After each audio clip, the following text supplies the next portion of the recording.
We are creatures of desire. What we most desire is meaning. What makes us suffer most is a lack of meaning. The Meaningful Life with Andrew G. Marshall. Marital therapist, author, and communications trainer Andrew G. Marshall invites guests from all walks of life to discuss what makes life meaningful.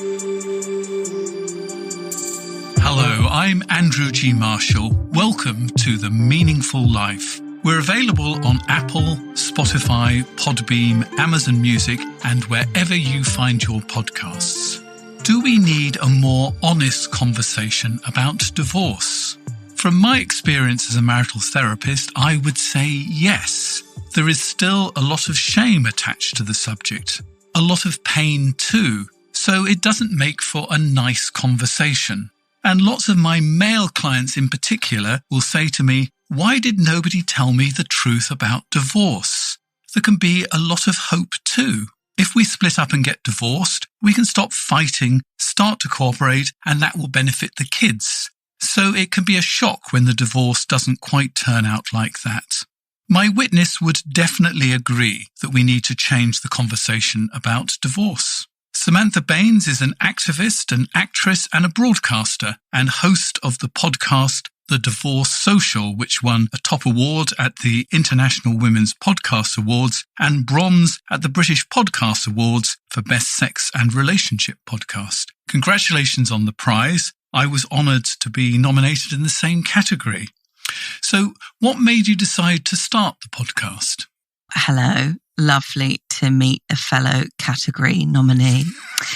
By the way, I should say, when you get bronze, you don't get a physical award. So I just stood up at the ceremony and went, woo, because you don't get to go on stage.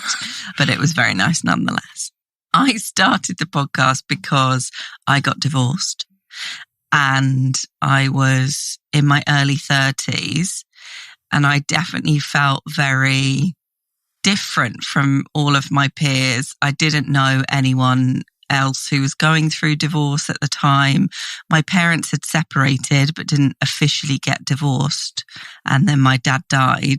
So I felt like there wasn't really anyone in my life that I could ask, divorce questions of and just talk about the experience. And I wanted to know if I was weird or if other people went through all these emotions as well.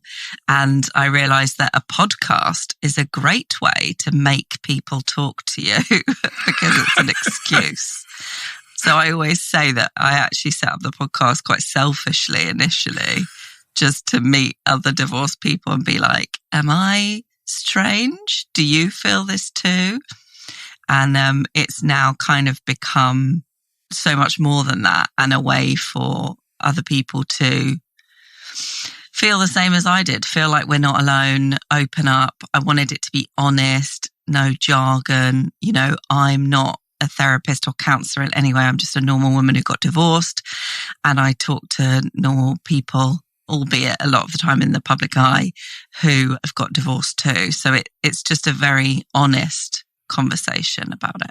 You've had many more female guests than male guests. Do you find that get a very different response on the topic of divorce from your male guests and your female guests, or is it the same?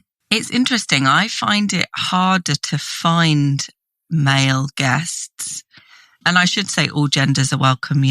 I've interviewed non-binary people as well, but I find it harder to find people who identify as male who are willing to talk on the podcast about their experience. I think quite often the response I get is that it would anger the woman if it's a straight-facing relationship that they've got divorced from, which is interesting. Women aren't worried about making their ex-husbands angry then? Well, some are. And I sort of normally ask during the process as well, do you have a suey ex? Which means, are they going to try and sue you or me? We always try and avoid kind of any slating of the ex, and it's more about the person I'm interviewing and their experience. But yeah, some women are worried, but I don't know if it's this thing of women as storytellers, like we're more inclined to want to share our stories. And, obviously it might be something to do with the fact that I identify as female and I'm the host. So maybe women feel more comfortable sharing with me than men do. I don't know. But the men I've had on the podcast have been very open and honest and actually very honest about their faults, as they would call them, or the part they had to play in the divorce. And sometimes a lot more honest than some of my female guests are about that. That's interesting. So when you got married, what were your expectations of marriage, first of all? I think for me, it was one of those life goals. So kind of an unwritten thing of, you do well in your career, and career has always been really important to me. You do well in your career and you buy a house and you get married and you have children. As a woman, that's what you're aiming for. In that order?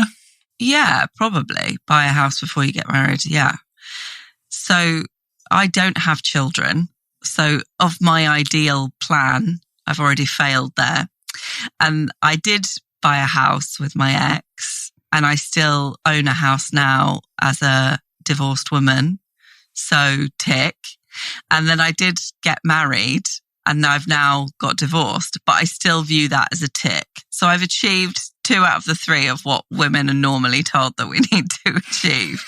And actually, I will go back and answer your question in a second, but actually having achieved the marriage bit and then coming through the other end and got a divorce, it makes me realize how ridiculous those kind of societal goals that we're brought up with, that this is what you should do. And this is the sign of a healthy, successful life, that are actually pretty ridiculous and aren't for everyone.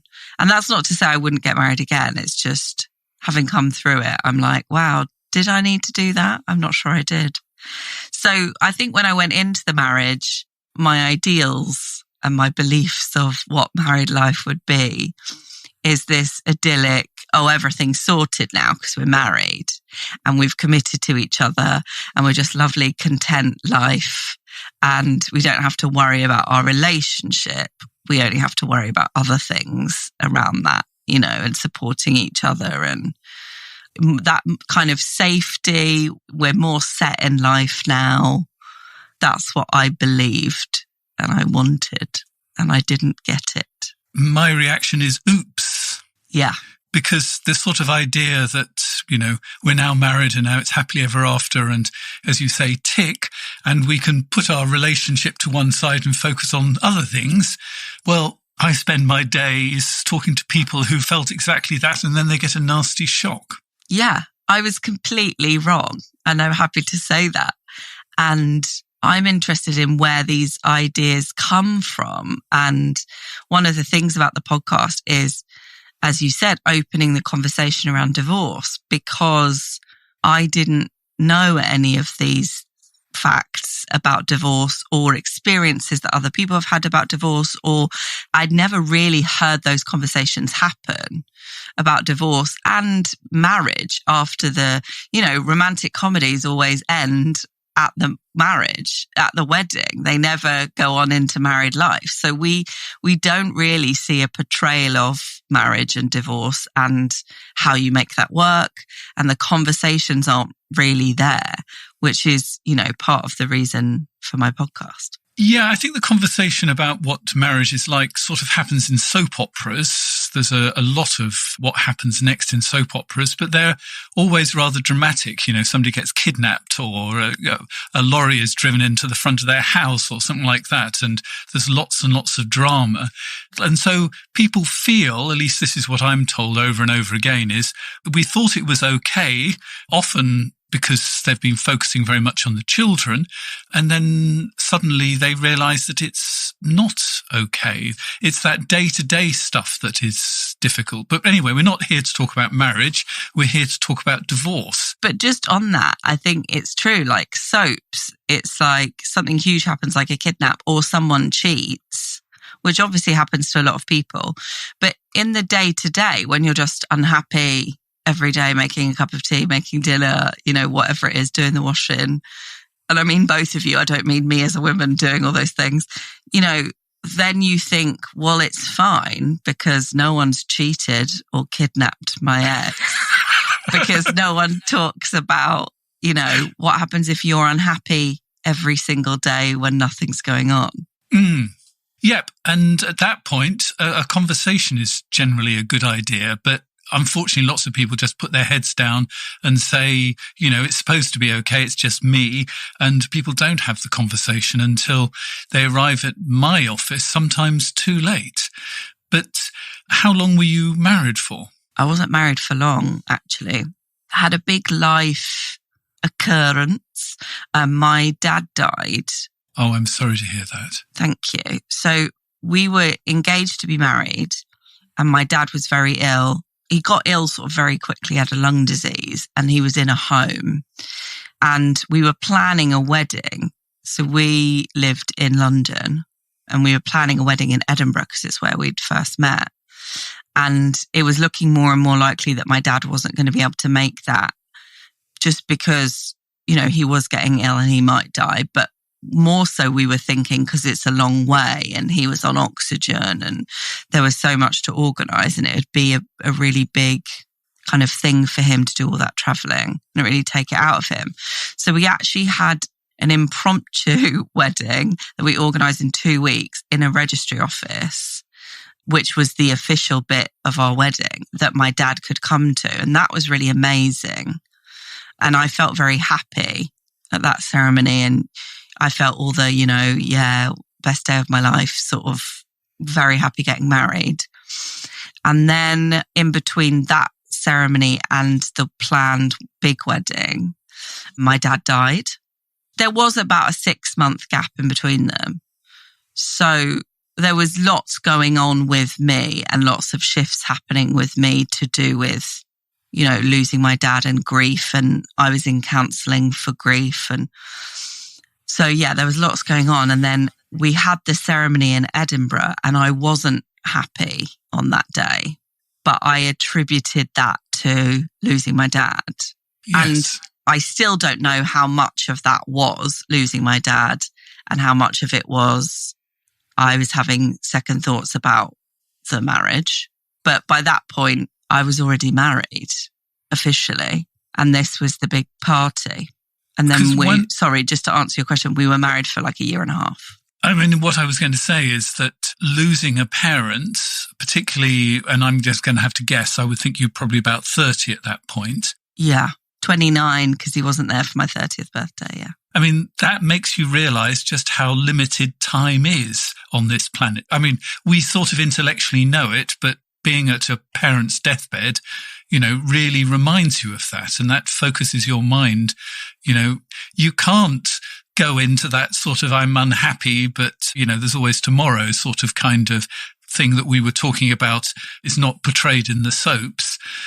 It really makes you think what makes life meaningful, doesn't it? It's really a huge wake-up call. Yeah, and a lot of people I speak to on my podcast quite often have a big life event before they get divorced, like a parent dying. And I think sometimes it does take that something to make you look at your life differently and rethink things. And I mean, my dad died when I was on my hen do because my life is like a weird, dark sitcom.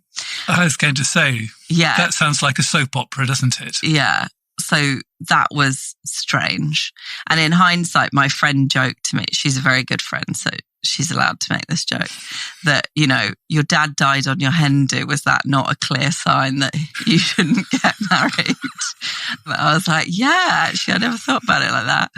You don't need to chop up the chicken and read its entrails, really, do you? No, that's quite clear. Yeah, I think for me, it was the shift of, I was changing as a person possibly more quickly. I think if my dad hadn't died, we probably would have been married for longer. I don't think the end would have been different, but it would have taken me longer to get there. I don't know about him because I can't speak for him. And we both did decide to get divorced. It wasn't my decision that he was shocked by. But I think there was lots of shifts happening with me in therapy, dealing with the grief and what that meant for my life and losing my dad that made me get to that place quicker. Did it help, do you think, that it was a joint decision rather than one person's decision?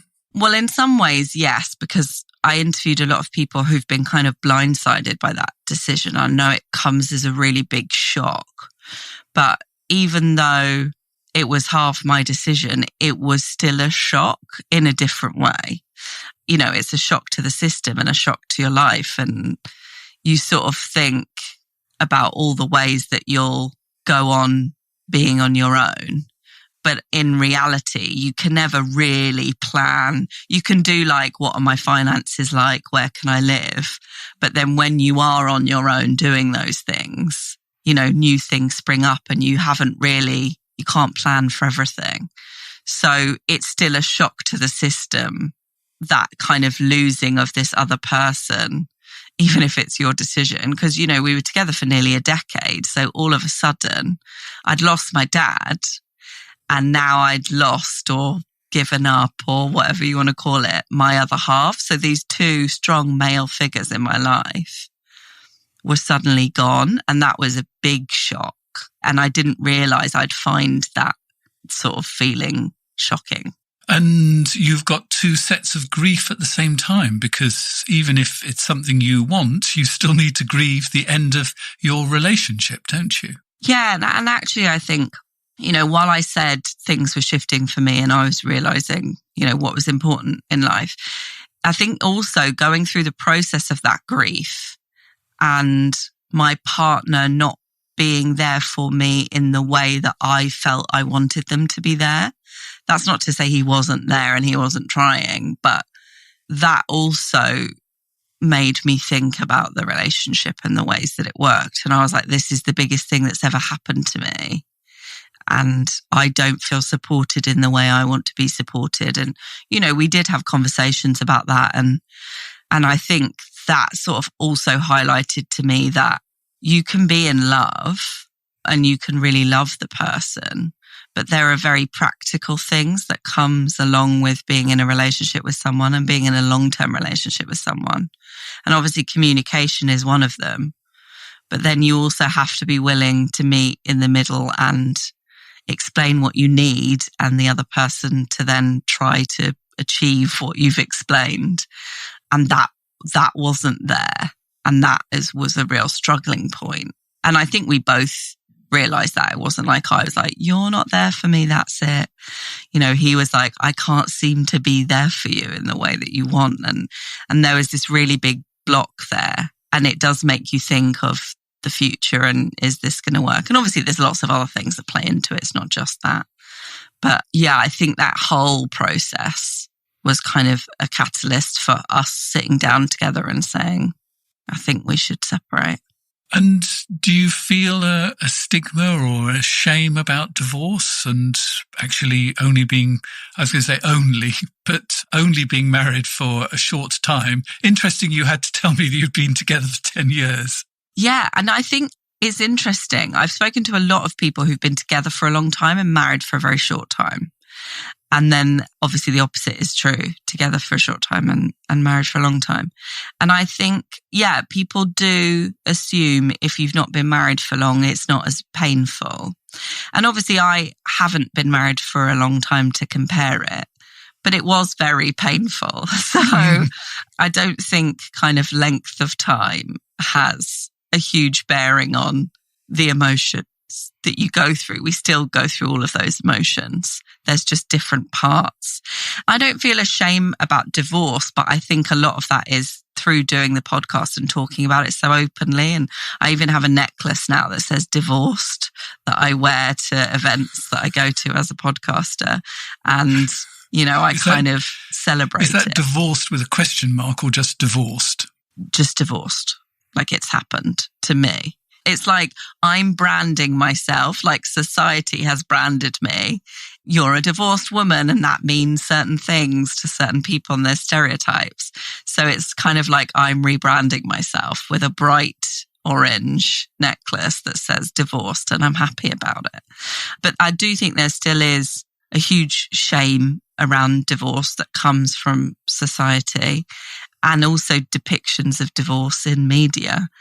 And also there's a shame that comes with not being in a relationship for a long time. And I've also spoken to people who have been engaged, but then it's been broken off before they even got married. And that can be incredibly painful as well. And that's, you know, they didn't go through the process of marriage. And also I think there's a shame around not having children in the marriage. Yeah, that's a big one.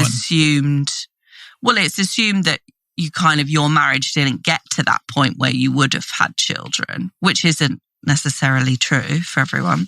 And also it's assumed that it's less painful because you don't have children. And obviously, again, I haven't had a marriage with children to compare, but there's a whole different sort of side of things that comes with not having children, which is, you know, I don't have these beautiful human beings to come out of quite a difficult situation that I still have and get to love and cherish. I know it also means you have a connection to your ex, but even in that, you know, I have no connection to my ex. So you could meet me, and if I didn't tell you that I'd been married and divorced, you'd have no idea. I could pretend it didn't happen and no one would know. And that's can be a good thing and also a bad thing, because I remember in the early days, it felt like I had nothing to show for this almost decade of my life. And also, yeah, people just assume it's easier because you didn't have to sort out childcare. And I realized childcare and co-parenting is incredibly difficult and a whole nother ball game. And I've interviewed, you know, lots of people who've had difficult and good versions of that. But there's still all the emotions there, you know, that you have even if children aren't in the picture. So what were your expectations going into divorce? Because I think we have a lot of unspoken expectations. So let's have yours first, and then let's look at what your guests' expectations of divorce might have been. I think my expectations were that I was suddenly going to be the divorced woman in films or soaps. So I was going to wear leopard print all the time. And I was going to have sex with everyone, including people a lot younger than me. And I was going to be the kind of wild woman on nights out, and everyone would be like, oh, it's Sam, she's divorced. And that would be the explanation as to why I was dancing on bars. And to be honest, I fully lent into that stereotype. And I had a lovely time. But also I didn't get there as quickly as I thought I would. I didn't get to that celebration stage. I definitely got there and I definitely celebrated, but it wasn't immediate. There was a bit of, you know, hard stuff and crying on the floor and not showering for a week. And then my sister telling me I had to shower because I stunk, you know, all of those things before I got to the wild leopard print lady stage, which I loved. But I assumed everyone went through that. So it was very interesting to start the podcast and be like, oh, some people just didn't have. I think I interviewed someone who said on the podcast, my nunny shut up like a clam, which is one of my favorite phrases. So they had the complete opposite reaction to me, which was I had a sexual explosion, which I talk about freely on the podcast, and had a lovely time. Whereas they did the opposite and kind of more so spent time with themselves. Whereas I was like, I just wanted to spend time with other people. I mean, at the time I was also hosting a show called Magic Mike Live, which had 15 semi-naked professional dancers. And I was talking about reclaiming your sexuality and like owning your body on stage every night. So that might have had an influence. I went to see Magic Mike live in Berlin. Were you the female host? She was actually sitting next to me at the beginning of the show. And I was thinking, why is this woman here on her own? Because you saw there were groups of women, and there was this woman sitting next to us in the audience, because it's sort of an interactive show, I think is possibly the best way of putting it. So I have a very good idea what Magic Mike is like. And yes. I could imagine that would send you into leopard print world, because it's just full of female testosterone, isn't it? Or whatever the female equivalent of testosterone is. Estrogen. I mean, Yeah, it's an interesting one. So I originated the London role. So we start in the audience, and I'd normally explain that away. So I'd normally have a chat to the person next to me and I say, oh my God, my friends are upstairs, but there wasn't an extra seat and they wouldn't let me sit with them. So I have to sit down here on my own. So can I be your friend? And then obviously I'd get pulled up and they'd be like, oh my God, our new friend got pulled up. Oh, hang on. She's hosting the show. But, well, it's funny because it's a very heavily female audience. And a lot of the audience would come up to me and be like, oh my God, this is the best job ever. You know, you're with all these hunky men all day.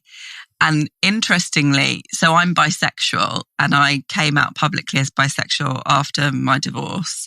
For a lot of Magic Mike, I was in a relationship with a woman. So I feel like I went the other way because I was so surrounded by these men all the time. But yeah, I did find joy in the leopard print.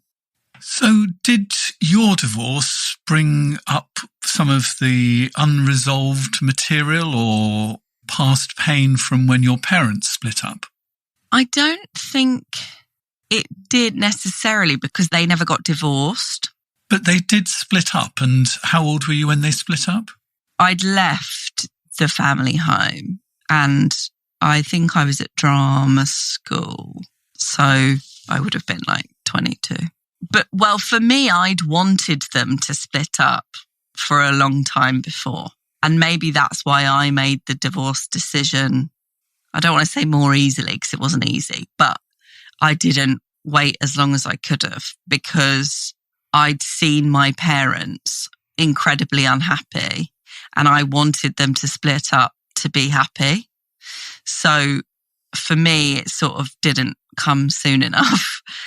I think the real issue and trauma for me was when they sold our family home. Yep. Because I never assumed that that would be a consequence of divorce. I assumed that like one of them would stay in it. And actually that house and that safety unit that I'd grown up in then being sold, even though I didn't live there anymore, that was such a big thing for me. So for me, it was more about that and that kind of that safety net rather than them separating. So for me, I think it was more about I really wanted to keep the house that I'd been living in with my ex. And to be fair, we'd only been living here for like 6-9 months before we split up. So we'd moved from somewhere else. But I really wanted to keep the house as this kind of symbol of safety almost and togetherness of myself. And like, so I think that came up for me. Yep.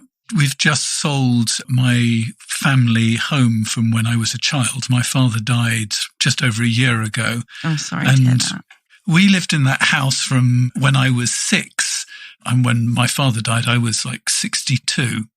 So I can 100% understand the loss of the family home. And I think it's particularly difficult when you're just being launched off in the world. It's a bit like going off the diving board, but somebody's taken the diving board away when you're just about to leap off it.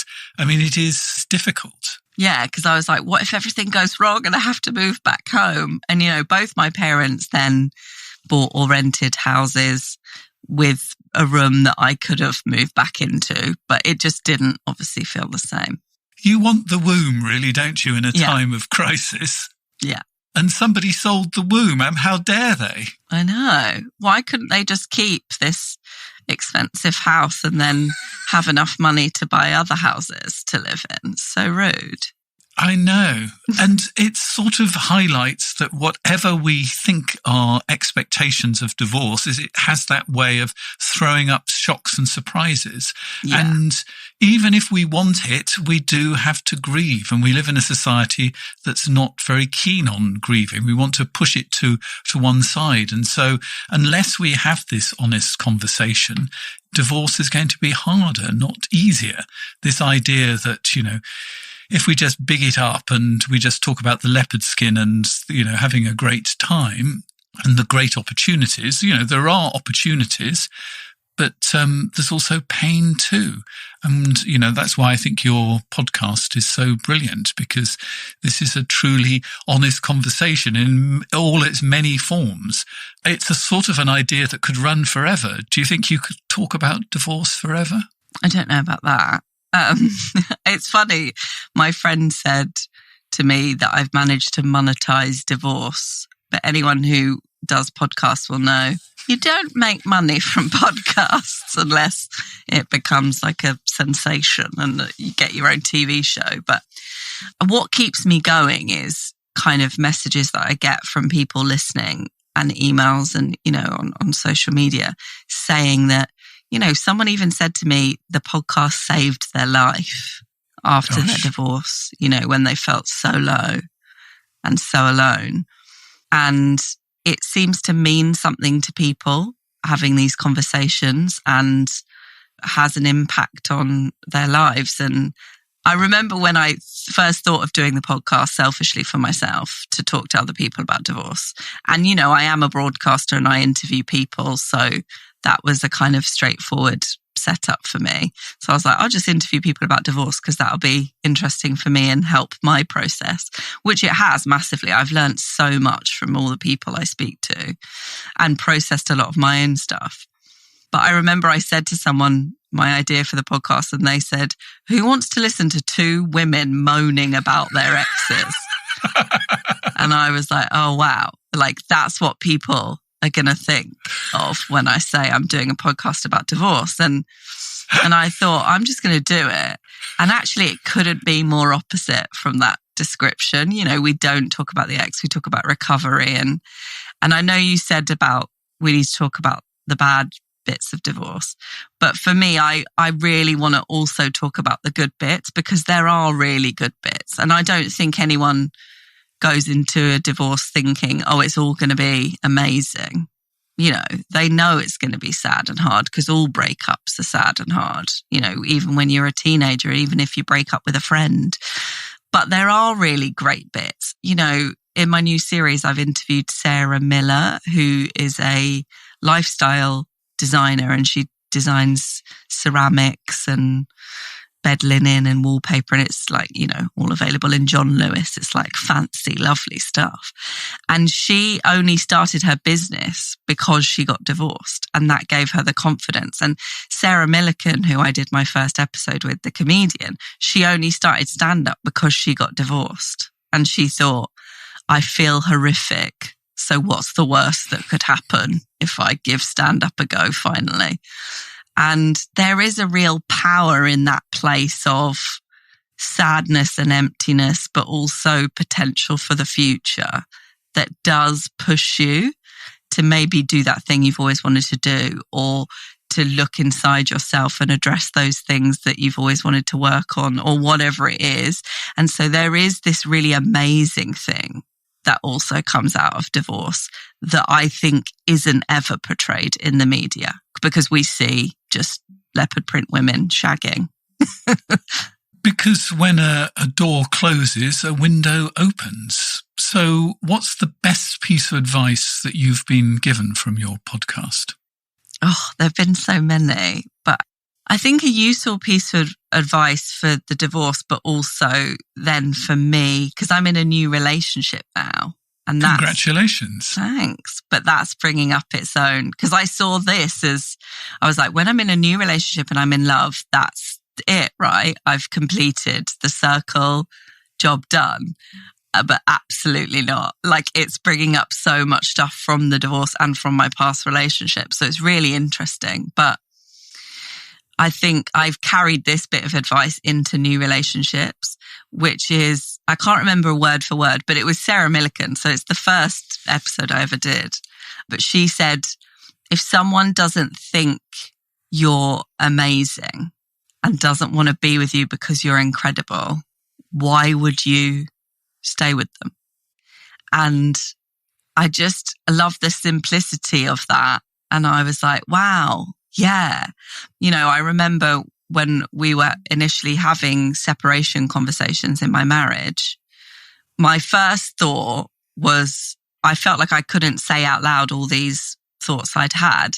So when he started the conversation initially, and then I was like, no, everything's fine. And I was trying to put plasters over it and say it was going to be okay. And it was that moment of, not that he didn't think I was amazing, but someone is showing that they don't want to be with me. But it makes me feel desperate and like I have to be with them and I have to convince them to be with me. And I think we've all felt that moment in our lives, whether it's part of a marriage or whatever it is. And just that taking a step back and being like, no, hang on, I have worth. I'm a great person to be around, a person to be in a relationship with. I obviously have my faults, but I'm also, a lovely human. So why wouldn't someone want to be in a relationship with me? And if this person doesn't want that, then that's not going to be good for me, being in a relationship with them. And I think that kind of idea, it's almost like taking back the control when you're in a situation where you just feel desperate and you feel like you're grabbing at things. And that's really stayed with me, on the dating scene as well, of if someone's not treating me the way I think I deserve to be treated, to me that says they don't think I'm amazing and want to be with me. So why would I want to be with them? So yeah, I do like that bit of advice. And what have you learnt about yourself? I think I've learnt more about myself since the divorce happened. So the process of divorce, I think, was such an emotional whirlwind that it almost I couldn't learn anything because I was just in it and it was so present and I was feeling everything. And then afterwards, you can kind of take stock and look back. And, I was in counselling during the divorce process and also I have continued afterwards. And I think afterwards I've done so much. It's so cheesy, but I like it. I call it heart healing. I've done a lot of heart healing. And I realized that I had a lot of, if we're going to talk metaphors, love a good, I write children's books. I love a good metaphor. If you imagined all these holes in my heart, and I thought that they'd all been put there from the divorce. And actually there were loads of holes already there since way before my marriage even existed that I'd never addressed. And so I feel like since the divorce, I've addressed the divorce holes and also all the underlying holes. And that's not to say they're all gone, but, I've done a lot of work on myself. And I think I've learned that I like being with myself, whether that means spending time on my own or just being happy in my own company and being happy in myself that I bring something of worth and of value to the world and to relationships. And I think that's been a really big learner. And people are surprised because, I'm a performer. I've always been confident, but there's having outward confidence and then actually feeling that inside and kind of not projecting it. And I think that's the biggest thing I've learned. The Meaningful Life with Andrew G. Marshall. Please follow us on Twitter, like us on Facebook, and visit our website, andrewgmarshall.com/podcast, where you can join our supporters club and unlock bonus material and other benefits.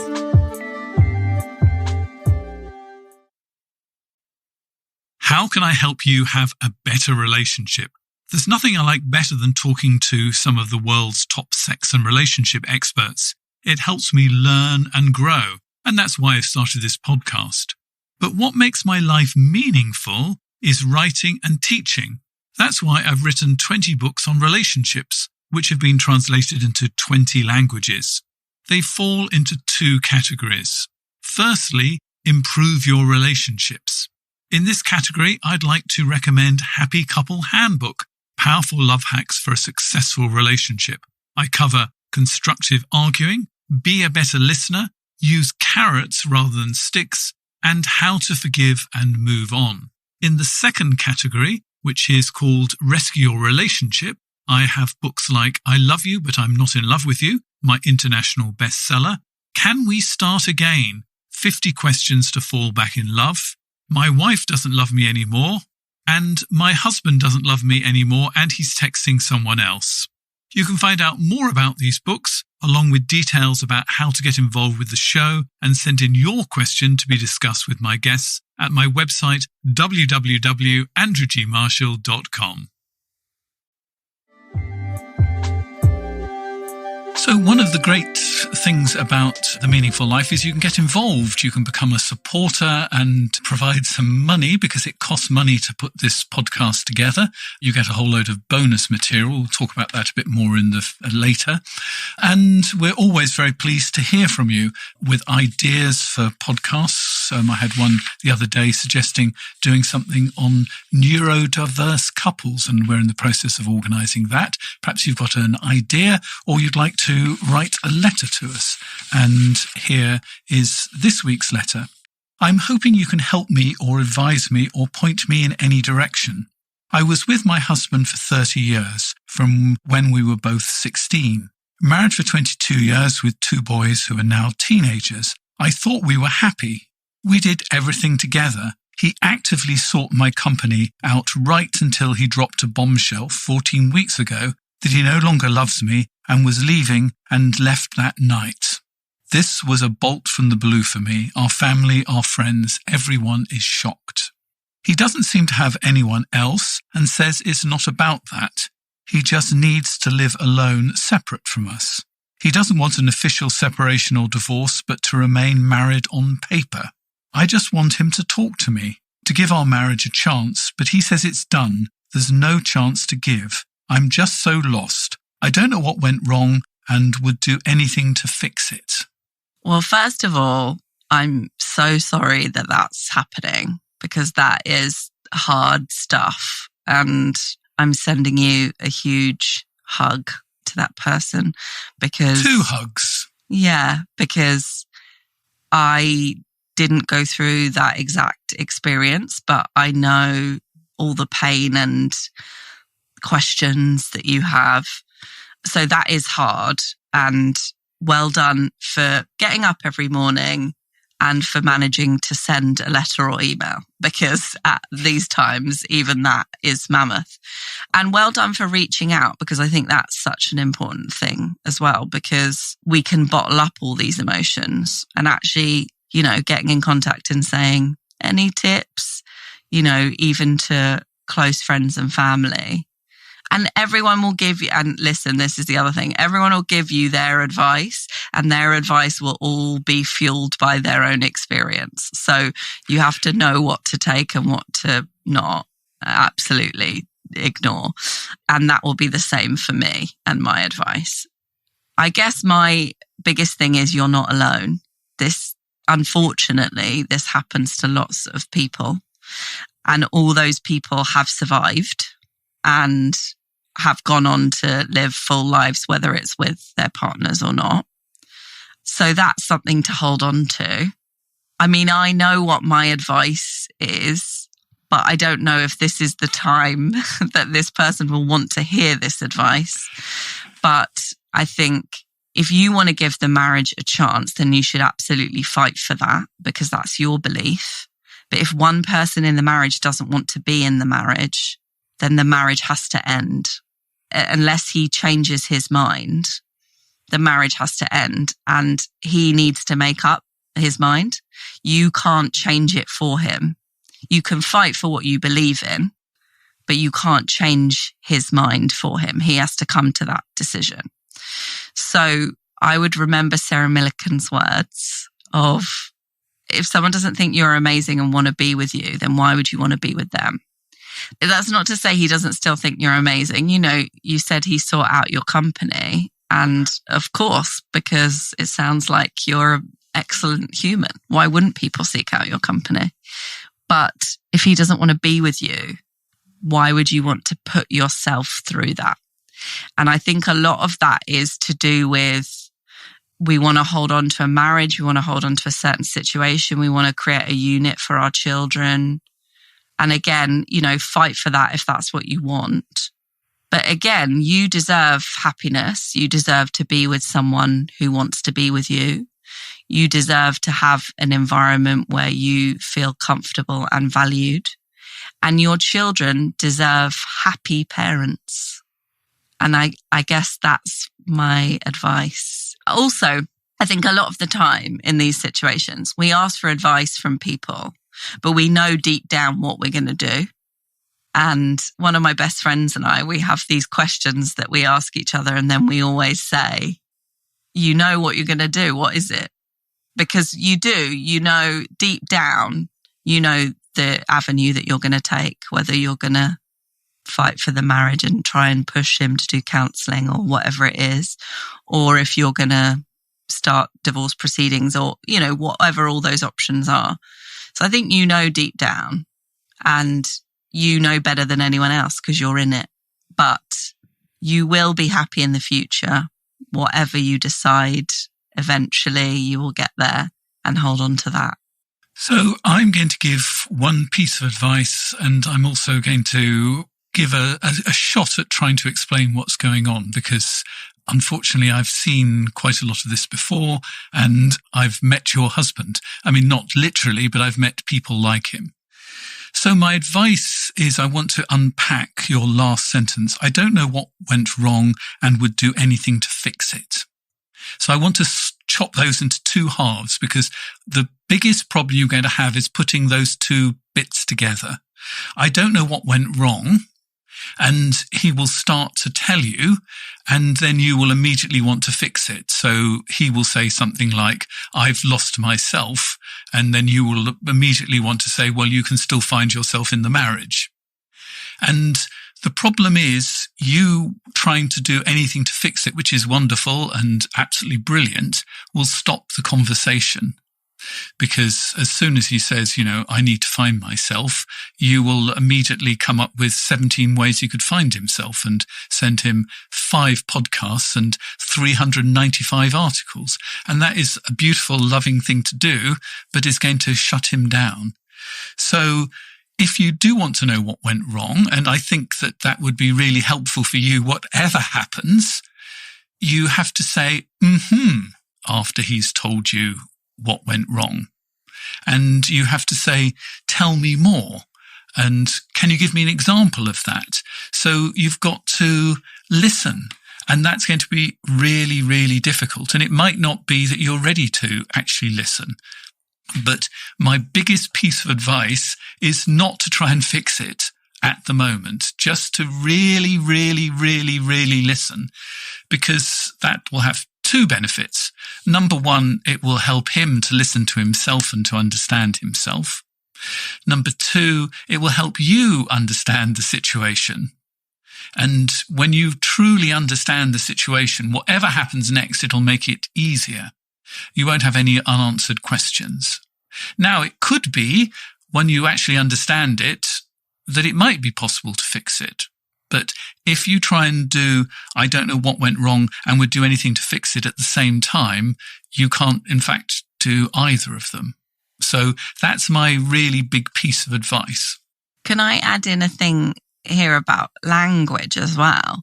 Because what went wrong suggests that someone is to blame. And actually, things didn't necessarily go wrong, just what happened might be language that feels less blameful for you, because you're essentially saying to him, what did I do wrong? You know, maybe you haven't done anything wrong. And, you know, in life, we just do things. They aren't always right or wrong. It might just be different for a situation. And also, you wanting to fix it suggests it's broken. And you're not broken. He's not broken. It's not broken. Something's happening, something's changing, but there wasn't a whole thing that has been smashed and now you have to glue the pieces back together. Again, that suggests a practical solution of you fixing it. So obviously it's more complicated than that. And let's have my guess at what's been going on.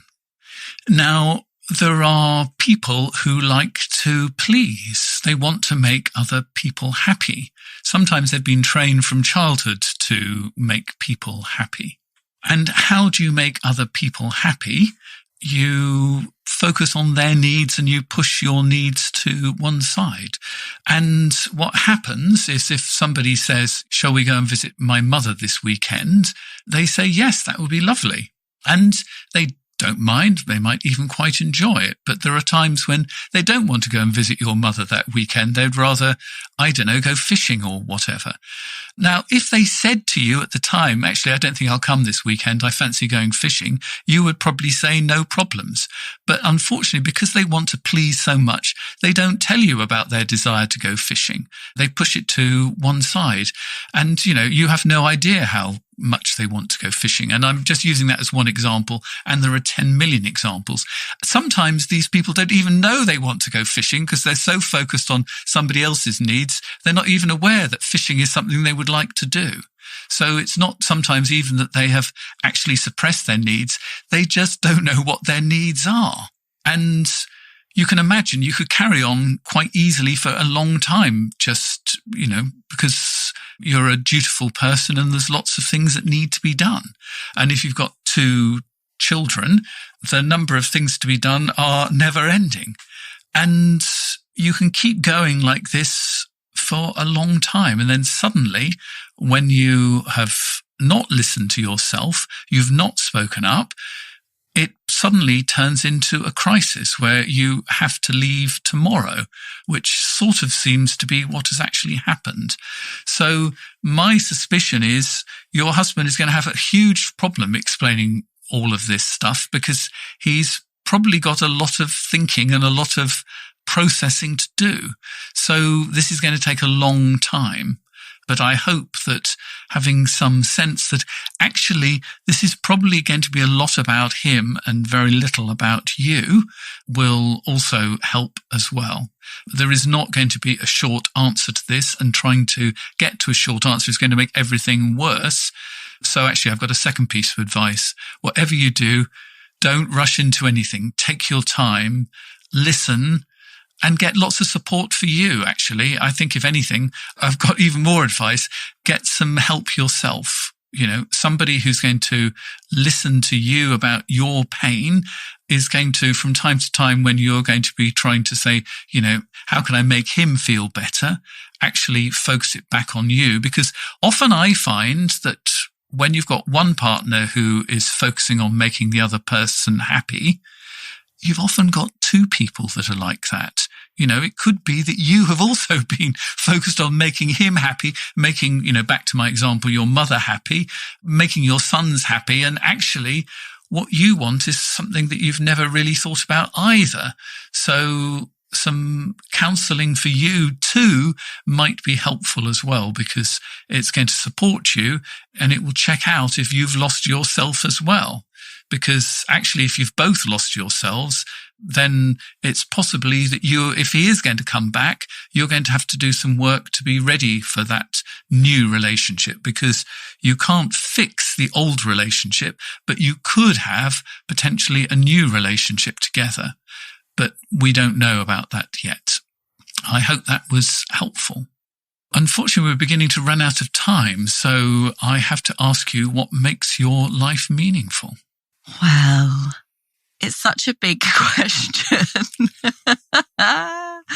But I think what feels meaningful to me in what I do is if I can bring a little bit of joy to people's lives, and that comes from me training as a comedian, I guess. But, it might just be a giggle from a silly video that I've put on Instagram, or it might be joy in feeling less alone through my podcast, And I also have a book out in April called Living with Hearing Loss and Deafness, a guide to owning it and loving it, because I'm deaf and I'm an ambassador for RNID. And I think what makes my life feel meaningful is when I have those conversations as a deaf activist and kind of make people feel like they're being heard and there's someone out there who gets what they're going through. And we'll put the details of that book in the show notes. And that sort of sense of owning it and positivity is something that you do a lot of. And I'd like to talk a little bit about positivity and how to own stuff and use it in a a positive kind of way in our bonus material. And if you'd like to hear the bonus material, you can subscribe directly via Apple or Spotify. We're also available on Amazon Music. And if you want to become a supporter of The Meaningful Life and get all of this bonus material, all the wisdom of all of my guests, here are the details. You've been listening to The Meaningful Life with Andrew G. Marshall. You can follow Andrew on Twitter, like him on Facebook, and please leave a review wherever you consume your podcasts. Making, editing, and distributing The Meaningful Life comes with substantial costs, and we'd like to ask for your help. Visit our website, andrewgmarshall.com/podcast, where you can join our supporters club and unlock bonus material for every program, send in a letter to be discussed by Andrew and his guests, and join a community of other people seeking to make their life meaningful. At the gold level, you get even more benefits. Production of The Meaningful Life with Andrew G. Marshall is by Michael Dooney. Social media by Madeleine Healy. Sound engineering and theme tune by Sebastian de la Luz Mendoza. And I'm Susie Colick. Please tell your friends and spread the word. Thank you.